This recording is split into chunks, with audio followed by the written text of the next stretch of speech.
All right, everybody. So this is episode 7 of the mini series, and today I have a wonderful guest, Tali, and we met at a networking event. Hmm. We've crossed paths before, Yeah. but it's interesting because of what you do and the level of client that you interact with. Mhm. So give us like what you do specifically. You explain it a lot better than I would. Give us your background and who you are. Okay. I am an anxiety coach. I help people overcome anxiety at the subconscious level.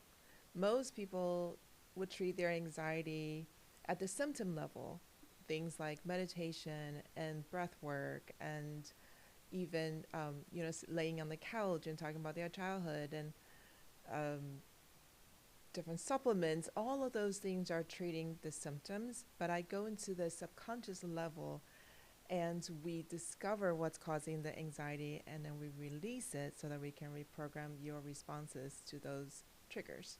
Mm. So I mean, let's just get straight into it Okay. because that's interesting. I uh, am in therapy myself. I'm an advocate for it, and I think it applies on every level that you could be in, right? So personal, like you said, business, everything in between, and what you said right there is exactly the work that they have you go through. Like there's many different practices, but it seems like um, I think therapy is referred to as like kind of like confronting the past in a little bit, or like kind of seeing what the past is. But you're saying you go after like the symptoms. No. Reverse. Right. Reverse. Sorry. So Right. you're yeah. So in the reverse. So but that's the big thing is that like you said like the breath work, all that stuff. Like it's kind of like I don't want to say surface level, but you're saying you're going a level deeper. So like I guess expand on that, like Yeah. how the differences and like how that can help versus the normal teachings and practices. Yeah. So if you do things like breath work or meditation, what you're doing is what they call regulating your nervous system. You're trying to tell your nervous system that you're safe and that you should calm down and not be in that fight or flight state where you're hyper vigilant and triggers will make you either very anxious or very angry, but it's your response in that fight or flight mental state that they're trying to get you out of by helping you calm your vagus system, your nervous system. What I do is I would take you into your subconscious level and ask this question: what brought this response to act in your life right now? When we figure that out and we release it, then that response, it's almost like you have like a string of pearl necklace and you hold it up like this and you just cut it where it started that response, Mm, and then blah, blah, blah, blah, all of those pearls would just slide right off the string, and mm-hmm. that's what we're trying to do. And what you guys are doing, not you guys, sorry, Yeah, no. when people breathe through the in that present moment, what they're not able to control is their body's response in a protection mechanism, in a desire to protect you from memories that happened long ago. It has Mm, nothing to do with right now. So what we want to release is the response that was formed long ago when you felt unsafe for any reason at all. And your body, in an effort to protect you, created this kind of chain of responses in you that makes you feel either anxious or angry or whatever it is that, however it manifests, right? mm-hmm. Sometimes it's fear. Um, yeah. That's I mean, golly, I feel like I mean, in my mind I'm envisioning like you're attacking the root of Yes. what's going on. So like Mm-hmm. rather than just clipping the branches Yeah. of like you said like let's say public speaking for an obvious example, Mm-hmm. and in third grade somebody got laughed at because they stuttered during their speech, and they think because they're up on stage that okay they're hyperventilating all that stuff, and therapy would say A B C D, and then they're okay cool, but they continue to run into that issue. You're saying that we can address the issue on a subconscious level and in a sense uproot that issue so then you can get past it and not have to deal, obviously there's way more complicated, but Yeah. you can attack the root and either lessen it or remove that so that way they can get past that fear, that hurdle, the subconscious thing or anything like that. Yeah, I wouldn't use the word attack because that's putting your response in the place of an enemy Mm. that we have to eliminate or something. But all your body wants to do is protect you. That is your primal instinct, right? So whatever happened to make your body feel like these triggers need this kind of response is its primary desire is to help you and help you survive and keep you safe. So if we see it as the enemy, we it's almost like I want you to think of like a Chinese finger trap. Mm-hmm. You know, if you have your fingers together, one is you and one is the part of you that you're trying to get rid of, Mm-hmm. the more you try to pull it and say, get out of here, the tighter it's going to hold on to you. Mm. Like a child. If you ignore the child, it's going to keep, pulling you on the sleeve, like, pay attention to me. But if you turn around and you say, you know what, I acknowledge you, I see you, I acknowledge you, and I thank you. Most of the time, the child, in this case, the feeling, the trigger, the response will just go. Mm-hmm. I'll give you an example. I was working with a client who had flight anxiety, and it was very, very specific. It wasn't just getting on the plane, it was getting on the plane for a specific amount of time when the trigger for the panic attack will happen. So in the first hour, she's fine. The second hour, she's fine. The third hour, she's fine. Fourth hour, fifth hour, sixth hour, all fine. 6 hours, 59 minutes, still fine. 7 hours, panic attack. Mm. Why? So we started talking, and she said, oh, I know exactly when it happened. It was 2 years ago. I was on this airplane. There was turbulence, and I know that was when my panic attack started. And I said, okay, well, let's go and explore. Let's have a conversation with your subconscious mind. Let's figure out when this thing happened so that we can release it. Well, we got into our session, and we found out that it started way back when. This woman is in her 50s, started when she was 3 or 4 years old playing with her sister. And at one point, her sister sat on her. Mm. And in that moment of being sat on, she had this flash of claustrophobia. Mm. But it was so in passing that she didn't pay attention to it. And over the years, the body is trying to collect more evidence, more data to make sure you never feel that way again, to feel that fear of being claustrophobic. Mm-hmm. Well, for whatever reason, the collection of data basically manifested in being on the airplane for longer than 6 hours and 59 minutes is not okay. Panic attack. Wow. Wow. So how do you breathe through that? How do you talk about that? Because she would talk forever about the turbulence experience 2 years ago. Mm-hmm. You can't touch the root from the frontal lobe. You kind of have to go down to the basement and find when it first started. So what made you go into that approach, or I don't know if modality is the right word, but Yeah. that's a different tactic. That's a different reasoning. Like I said, you have the common practices. Like, what made you want to practice that approach and incorporate it into your practice and business or helping clients? Yeah, it was very much by chance. I have always been very interested in the way our subconscious mind works. I know that a lot of people have heard this expression that we're only using 10% of our brain power. Well, where's the other 90%? Mm-hmm.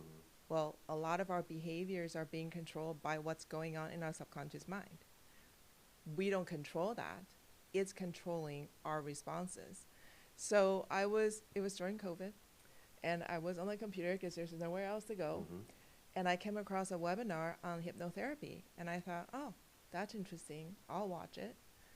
And I just fell into it. I didn't use it for a very long time, though, because I I'm in the Christian community, and there are a lot of people who don't trust Mm-hmm. that kind of work. And so I put it on the shelf for a long time until gosh brought someone across my path who was suffering from really severe insomnia, and this person was not able to sleep more than 3 hours for years, and it was really hurting him. I mean, he had tried counseling and all the supplements and turning off the screens, all the conventional stuff, But it just was not working. And I said, I know this thing. Mm. If you give me 1 hour, what do we have to lose, right? Let's try it. Let's see what happens. And after the first session, the nightmare stopped. After 2 more sessions, he texted me and said he was sleeping through the night. And Mm. I thought, oh my Yeah. gosh. Yeah. Oh my gosh. And every client I've worked with since has just taught me so much about how our mind really works. And so much of it, like the thing is, I feel like a lot of us see parts of ourselves that are undesirable and we want to get rid of it. But my method, it's called the Tali method, after my name: tune in, acknowledge, liberate, and then illuminate. So if we tune in and pay attention and we see the part of ourselves that is trying to protect us, even though the methodology doesn't make sense to us right now, but we see, we tune in and we acknowledge that it is trying to help us, then we have a chance to release it or to transform it. But like I said before, if you see it as an enemy, like if you say, I don't like my impatience, I want it gone. In fact, these are the action items I'm going to follow to make sure it is gone. Well, you can do that as long as you have willpower.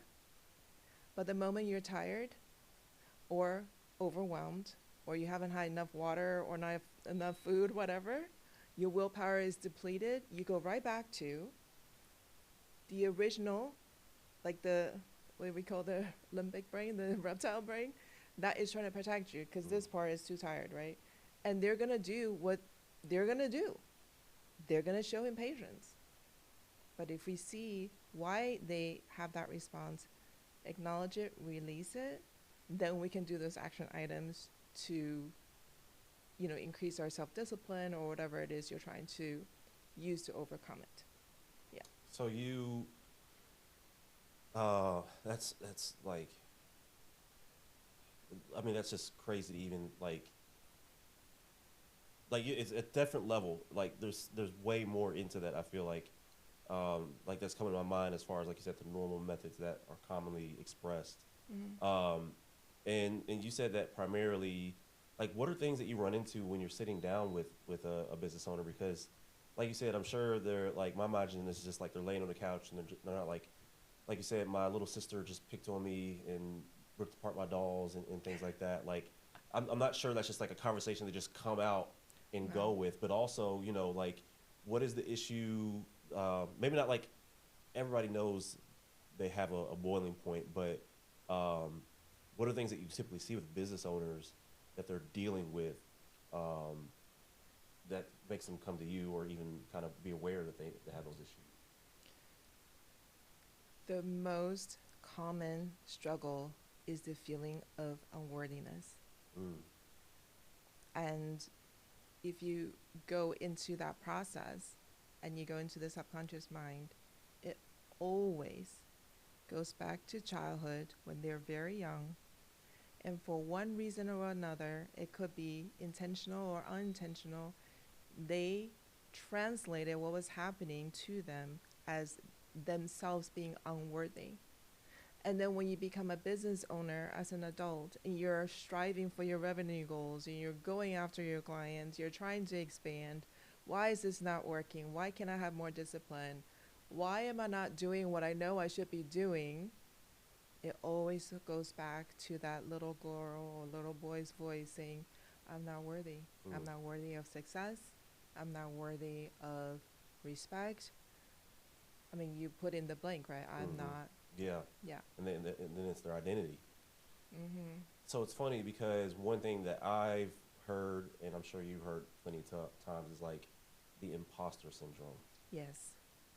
Go into that. I'm gonna let you take that over because I feel like there's a whole map that can go on. But I've sat down all the time with business owners. I've been in networking events. I think you've gone to Third Circle before, have you? Yeah, yeah. And then they'll have a mastermind, and literally I see it all the time where they'll work and spend all this time for this major company and be successful, and they'll do it on their own, and they're like, eep, and then it's like you literally you've worked with Fortune 500 companies. Like, why can't you do it on your own? I Mm-hmm. mean, go into that. I mean, I think that's, I mean, like you said, like, is that specifically linked to the kid? Like the, I'd also think of like, yeah, I'm gonna let you take over from there. That's, Yes, it does. Always goes back to the child, and you can kind of visualize it as a camel, and every situation it goes into where the child says it's not safe for me to be seen in any whatever way that played out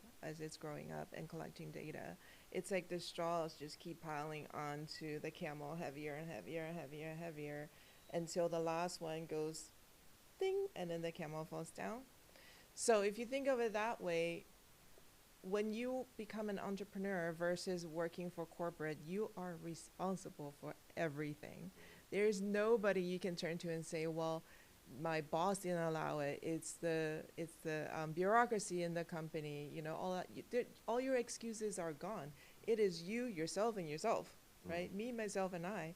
And so all those straws start to like just kind of float in front of your face, and the only way to get over it is to go back to those moments, and not I say those moments, but really you go back to the very first time, and then you just tell your body that it's okay. I'm a different person now. I'm not three. I'm not helpless. I'm not at the mercy of other people's treatment of me, depending on how you were brought up, what kind of parents, teachers, you know, family environment you were brought up. I am not at the mercy of those people's opinions of me anymore. I am strong. I am educated.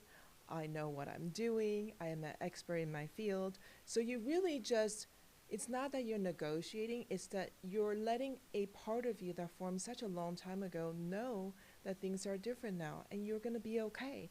And they can sort of let go of those old responses and allow you to deal with the data and the information you have today, instead of like almost like mm-hmm. pulling you back, like, no, no, no, don't go Yeah, there. yeah, It's not safe. Or if you think of yourself as trying to put your foot on the accelerator in a car, you're trying to drive forward, you're a business owner, let's get this business off the ground, let's make this business grow, and the other foot is firmly on the brake, like, no, mm, you're not going, it's not safe, your sister might sit on you again, mm-hmm. you know What would you tell the business owner? Because I feel like that's such a huge thing of society, like a huge component where they tell us you got to work, work, work, work, work, work, work, and grind, grind, grind, grind, grind, grind, grind, yeah. and be successful. And the money you're making is not good enough, and the car you're making not good enough, and the house you're not good enough, and all Yeah. the sports. Like, Yeah. what would you sit down and tell that entrepreneur, that business owner, that they're started and feeling overwhelmed to do or to look at? You know? Well, first of all, call me. Yeah. Yep. And second of all, if you can't call me, then when you get into a very meditative, very calm state, you can ask yourself questions and listen for the response. Because the answer is always already in you. I see myself as a facilitator. I don't give you information. I help you draw the information out of you that has been ignored and suppressed for such a long time. But it is always there. It is always trying to get your attention. So if you're in a meditative state and you're very relaxed and you turn your attention from outward to inward, because throughout the day we are always putting our attention outward. Where are we driving to? What are we looking on our phone? Who are we talking to? Everything is out, right? So when you get really quiet and you turn your attention in, and you, without any specific expectation, just listen. I would say the first thing to do is do a body scan. So if you close your eyes and you just kind of imagine that you're putting yourself through one of those machines, Mm-hmm. The M scan or whatever it is. right, and then you're just scanning from the top of your head. You go, okay, is there anything that my body is trying to tell me right now? Is there anything? And most likely you're going to come across an area of tension, which you haven't noticed because you've been busy, an area of pain, an area of some kind of discomfort. And when you find it, you just sit there and you go, okay, What are you trying to tell me? And then just listen. Mm. That's the beginning of the transformation because, as I said, the answer is always already within yourself. Mm-hmm. Yeah, I mean that's uh, I can see that already. I think that's the thing is that we try and get so ahead of ourselves, Mm. or we're not in the moment. I Mm-hmm. feel like in the world we're supposed to be on to the next meeting, the next email, the next whatever. Mm-hmm. That the like I said, the society or the system doesn't tell us like, hey, this is not supposed to be how it is, Right? and that's a regulation thing. So with your system and your practices, is that something? And this may be controversial, but like commonly it's referred to in therapy that like you should not be continually just going to therapy. Like there should be some progression. Mm-hmm. Um, and not to say that's not your goal, but at the same time, like, how do you feel when somebody comes to you that you get them to the point where they are not maybe independent, or like they've addressed the issue, like, or what's the point where you're like, okay, cool, like we've gotten to the point where you're okay to take the next step or Yeah. a different direction, or if that makes sense. Yeah, yeah. So I love that question because I have a lot of clients who come to me and tell me they are in therapy. Like for example, I had a woman come to me and say, "I really need help with, again, flight anxiety in this case, and I have been in therapy for 2 years, and I'm still anxious when I go on flights." Well, I worked with her one time, and she texted me on the plane, and she said, "I feel so much joy and I'm smiling." I'm like, Mm. "That's so great. I'm so happy for you." Mm-hmm. Right? So if you I when I work with someone, I work with them on a identified transformation. So for example, I was talking to someone and I said, "Okay, how do you know when our work has succeeded?" Mm. Because I don't, like you said, I don't want it to go on indefinitely. Like I want you to know the result. What does that look like to you? Right? So he said, "I work with a lot of people with flight anxiety." This guy also, okay? You just need to sit in the airport one day and just hand Yeah, out the just like, cards. here you go. You look anxious. Here you go. But I said, take a snapshot of that moment of success so you can look at it and go, yeah, I've come to the other side. And I have improved enough that this is something I can manage now, right? So, kind of like if you're running a marathon, you want to win a race, that moment of success is you running across the tape Mm-hmm. and it breaks and you can see two pieces on either side of you. Ah, you Mm-hmm. know, that snapshot, like a Polaroid shot. What does that look like for you? And he said, a picture of myself mid flight, looking out the window and smiling. And Mm. I said, that's what we're going to work toward. When we get there, the transformation is complete for that specific scenario, right? Mm-hmm. So I worked with someone else who, after we completed the flight anxiety, she started feeling anxious about something else. Mm.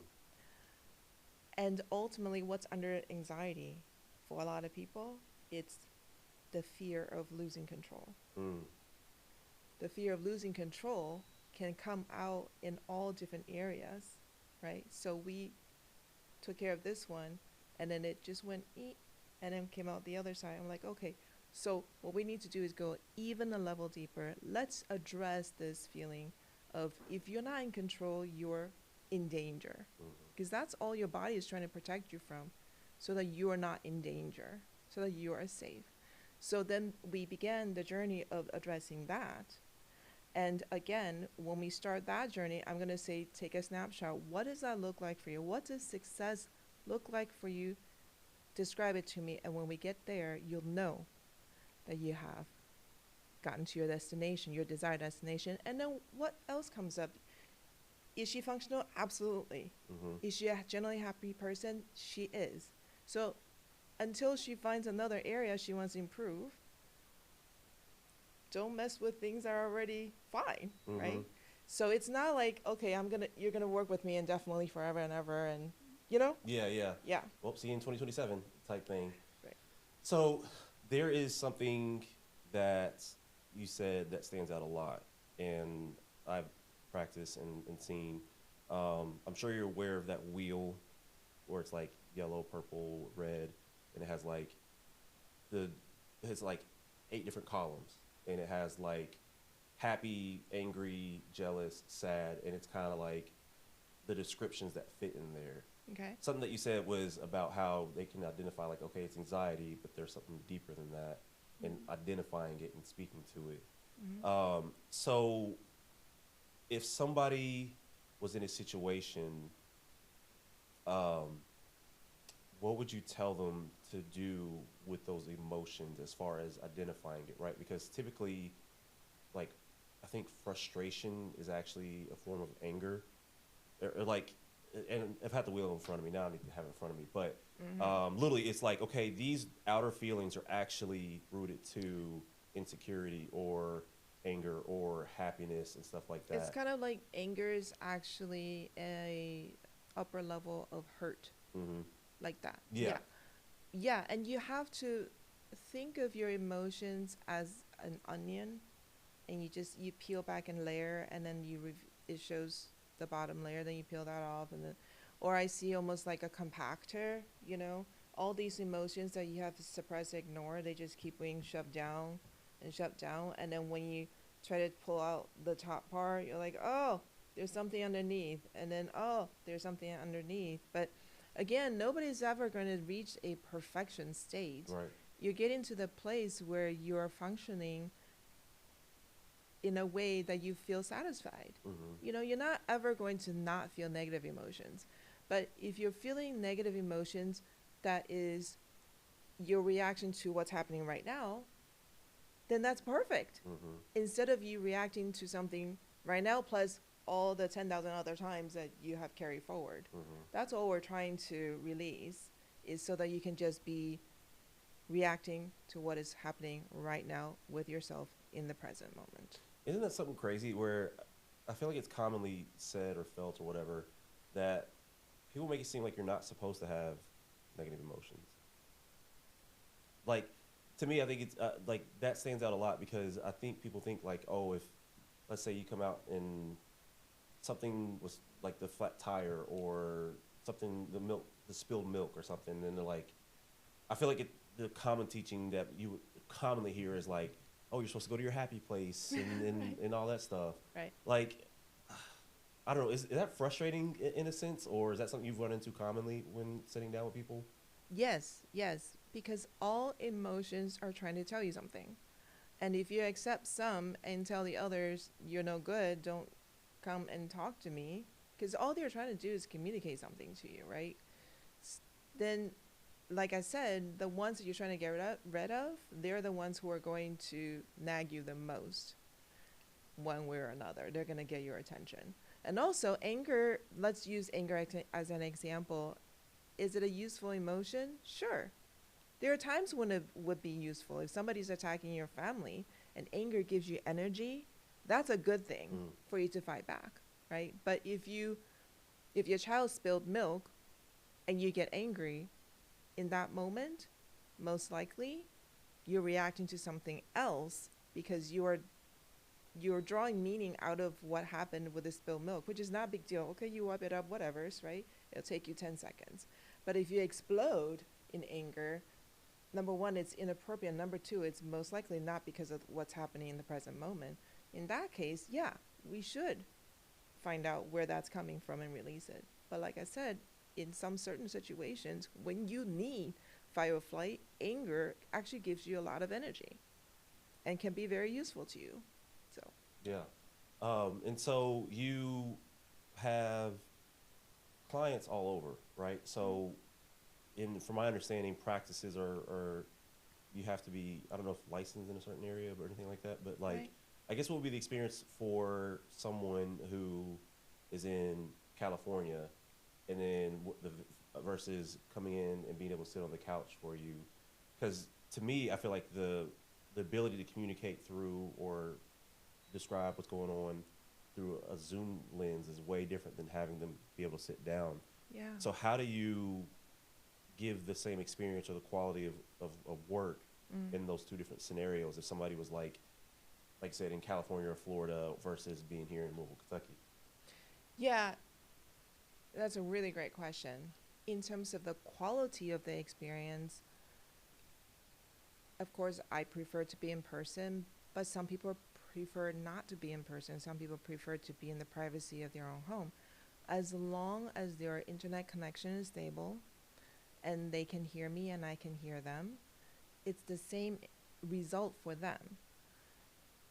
When I do something, okay, when I go into a session, I am watching all of you. I am watching the way you breathe, especially. I am watching all the micro expressions on your face. I am watching the energy that you're putting out because I can feel that, right? So even on Zoom, I am watching that. So I would be staring so hard on Mm-hmm. the screen to see how you're breathing so that I can time what I'm saying to your breathing, to your natural body rhythm. If I can't see you, then I have to use my intuition.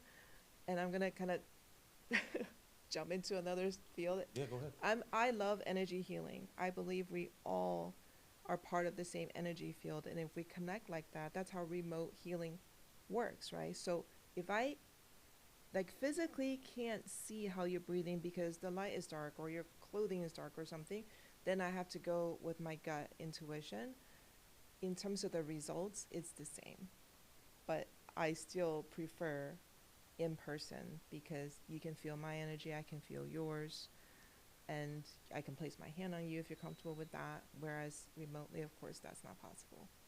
So one of the things that I feel that surrounds I'm going to say therapy. There's more depth to it than that, but Mm-hmm. I feel like it's been a taboo word, Mm-hmm. or especially as a man, and then especially as an entrepreneur man, a Yeah. way taboo word. Yeah. How would you say, like, because I think it's perceived as being weak or unable. Mm-hmm. What would you say to that person that is reluctant to take therapy because they can't do it themselves, or they feel weak, or even some people don't believe that it works? So I'm gonna hold off on on the last part if they don't believe it works. Okay. So the ones that are hesitating getting help, I would say it depends on the modality they go after. So I don't want to poo poo one over the other. I would say let your gut lead you because people need people. We were never supposed to be completely independent. That's a brand new concept that America decided to dominate in, right? Mm-hmm. That you, especially for men, you should be strong and independent and you should stand on your own 2 feet and you should have a stiff upper lip. No, inside of everybody, every adult is walking around with a little child within. That is the core that that we all kind of behave out of, right? So would you ever tell your 5-year-old son, don't ask for help, do everything yourself? We would never say that. So ask for help. Ask for help and then go experience it once or twice, see what your gut tells you, and if it doesn't feel right, go to another kind of help. Go to another kind of help until you feel in your core, not in your head, but in here, and you go, yeah, this is where I need to be for now, and then just see what happens. Listen to your own intuition. That's so important, especially for men. If you would quiet your mind and allow your attention to go inward and just listen, you'd be surprised what you will hear. Mm. Mm. So you're saying don't think of it as a fix, think of it as a help. Absolutely. Yeah. You're just trying to evolve. And because you have the intention, you already won half the battle. Nobody can help you if you don't want to be helped. Yeah. I always ask that Mm. of my clients, right? In the very beginning, like, how committed are you to changing? Are you interested or are you committed? Mm-hmm. If you're telling me you're committed on a scale of 1 to 10, where are you right now? How committed are you to releasing anxiety? And if you give me an 8, I'll say, well, tell me about the 8. Mm. They would usually tell me, well, because I'm not going to release all of my control. And I Mm. said, okay, you can only release what you're willing to release. You are in control the whole time. Understanding that, how committed are you to releasing anxiety so that it's no longer controlling your reactions? Well, I guess I can give it a 9. Mm. I can't go. If you're not fully committed, you're the captain of your ship. Mm. Okay, I guess I'll do a 10. Like, okay, now we can go. Yeah. That's, ooh. So you got to be the questionnaire a little bit, the question master a little bit, because I do. that person, like you said, they have to be willing. That like they have to be in that space. Yeah. Not even a capability, but like you can't. It's like walking through a door. You can't like peek in. You have to be willing to walk in Yep. for it to even allow you to begin the process. Not even the healing part, just being able to like understand more. Yeah. Because I feel like in complex when I'm in sessions, you could be talking about one thing and it's way over here or rooted or way more deep in your Mm-hmm. surface level than you're just skating on the ice Yep. going from there. Yep. One thing that popped up in my head when you were talking about that was, you know, like you said, we're meant to have community and fellowship and friends and, and all that other stuff. Mm-hmm. How many people do you talk to that are still affected by COVID and the shutdowns and being separated? And how do you, I don't know if you say, how do you help like them overcome that? But like, what would you recommend for someone who's still, was it 4 years later, 5 years later, still trying Mm-hmm. to, Mm-hmm. you know, get past that? Of the people I work with, young people, Mm. especially, very much impacted by that in their isolation, even mental isolation. Again, even though COVID was a terrible experience, it always comes down to what does it mean to you so that you can know what kind of impact it has had on you. So for some people, COVID was a time of self-exploration and growth. It was great. For some people, it was very isolating and a very depressed time. But if you go back to childhood again, Mm. it's their conditioned response in the subconscious mind that interprets the meaning of what COVID was. So you gotta go back and just release it. And again, it sounds like, oh my God, it's so complicated. It's not. Mm. Like the person I helped with getting on the plane, she's been in therapy for 2 years, Mm-hmm. and we did one session. Yeah. That's the power of going to the basement. Yeah. Yeah. That, and that's crazy because, like you said, I mean, I feel like at one point, like you're looking for to help the healing rather than, I feel like there's plenty of places you'll go. It's like a bottle, and it's just like, okay, cool, come back in a month or 2 weeks for your next refill, Mm. and it's almost like a dependency that's being created from there. Mm-hmm. Which to me, it's like you're like, hey, this is something that you have. You're making help them bring the point to like you're realizing like it's in themselves, Yeah. and it's just like, hey, you're not broken. You are worthy. You are fixable, and you're not even wrong. It's just there's an outlier of an onion that needs to be peeled off or addressed. Not fixable because we're not fixing anything. It's just that we are releasing what's outdated. Mm. That's all. That's all. So number one, we don't make any part of ourselves our enemy. We appreciate every single part. We appreciate and love every single part. It's just that some parts need to step down Mm-hmm. and retire. Take a vacation. Thank you Mhm. so much for your service. I need to move on now. That's all. Yeah. Yeah. So then, kind of going on a layer up, when you, like I said, we talked about like the entrepreneur, the identity imposter syndrome, Mhm. something they've had from the past. But have you seen scenarios where, let's say, if somebody is they're a manager and got hired to a higher level or went to a level up, Mm. and they've developed whatever now that they're in that higher ranks? Have you seen that before, or even like, what like? How do you address it then where it's like, okay, this is recent, or does that still go back to the childhood part? So your question to me was what happens if you've been promoted and then suddenly you have anxiety, which you didn't have before. Mm-hmm. Well, it's like the lady that I worked with who was fine until 2 years ago. And then suddenly panic attack on the plane. And she goes, it's definitely because of the turbulence. It's not. It's not the promotion. It's not the turbulence. It goes way back. It just might have been the last straw that fell on the camel and the camel go blip. Mm. Okay. Yeah. Well, cool. I mean, there's so much that's in there, and I think that, like I said, I'm an advocate for just mental health. I think Yeah. like it's everybody talks about like the gym and all that stuff, and I'm all about that. There's a space for that, but I think like the mental capacity and the mental availability that someone has serves them way better than the physical. So if somebody, there's two things that come to mind is what do you have coming up that whether it's an event or some uh, an events of any kind coming up, but then let's say that somebody is committed and looking for that route to help themselves. Yeah. Like, what would be the best way for them to reach out to you or find you or set up a session or anything like that?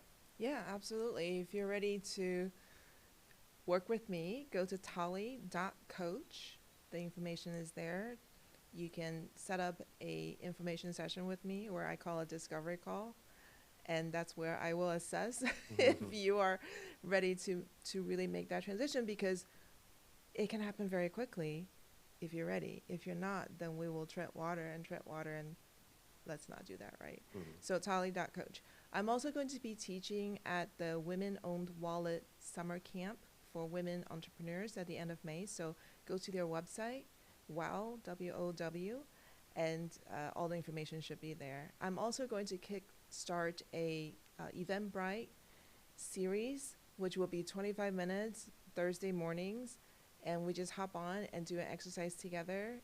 I call it the anxiety workshop, but it really should be on anxiety workshop. Yeah.